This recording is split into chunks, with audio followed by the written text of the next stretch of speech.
South Africa. Anyone who's ever been there will have noticed the thousands of kilometers of fencing that cut across the land.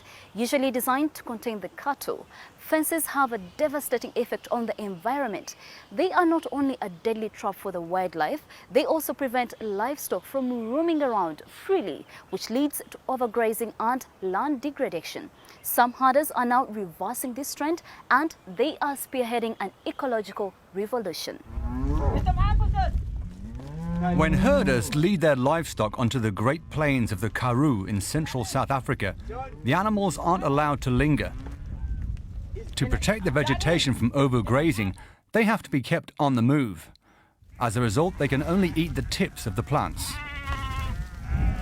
Head shepherd Dixon Nkuba has years of experience and has seen how the landscape has changed since he's been grazing his animals here. At first, the land had some more bare patches and the grass growth was not that much, but now since we have started this process of herding, we find that no, there is a bit now change even on grazing areas. The grass is more growth are shooting up.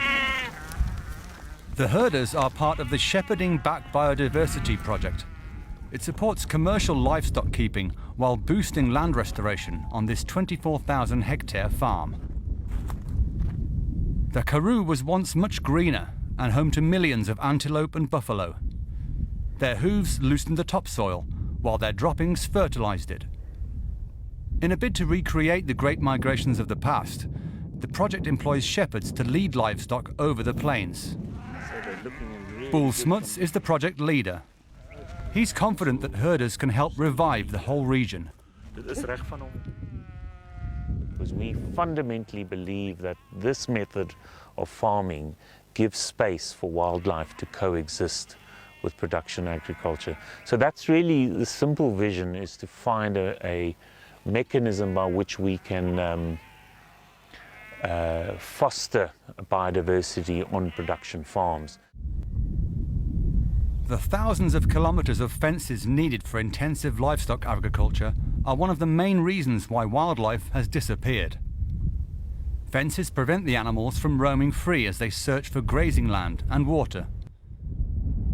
They often end up tangled in barbed wire. In order to study the effects of the fenceless farming method on the environment, ecologists are monitoring the project. Over the past 2 years, head researcher Janine McManus and a group of students have recorded the number of plant species in selected study sites. In addition, the group evaluates the Earth Vegetation Index. The index is determined by the amount of green seen on the ground by satellites and allows researchers to compare plant growth in different regions over time.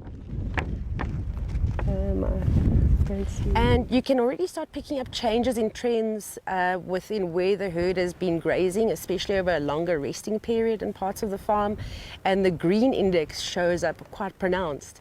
And we compared it to traditional farms where it isn't quite as pronounced. And there seems to be quite a significant color, and it's just looking at the pixels alone, you know, and taking the green out of pixelization. But from that alone, you can already start seeing a difference. There are many positive signs. Areas that have been grazed by the herds are now seeing thicker plant growth. Slowly, wild animals are returning to the farm. More than 500 antelope have been counted, and even a leopard was recently sighted. A major success for Dixon Nkuba, especially since South Africa is still recovering from one of the worst droughts in recorded history. I wish this process continues for the rest of the life, so that there won't be any damage to the land, so that even the neighbors in other countries can be more inspired about what they are seeing in this dry Karoo. The project could inspire neighboring farmers.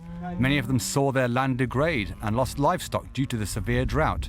For the shepherds, however, this year's lambing season turned out to be very successful, adding another 1,800 sheep to the herd. Slowly but surely, the project is turning profitable.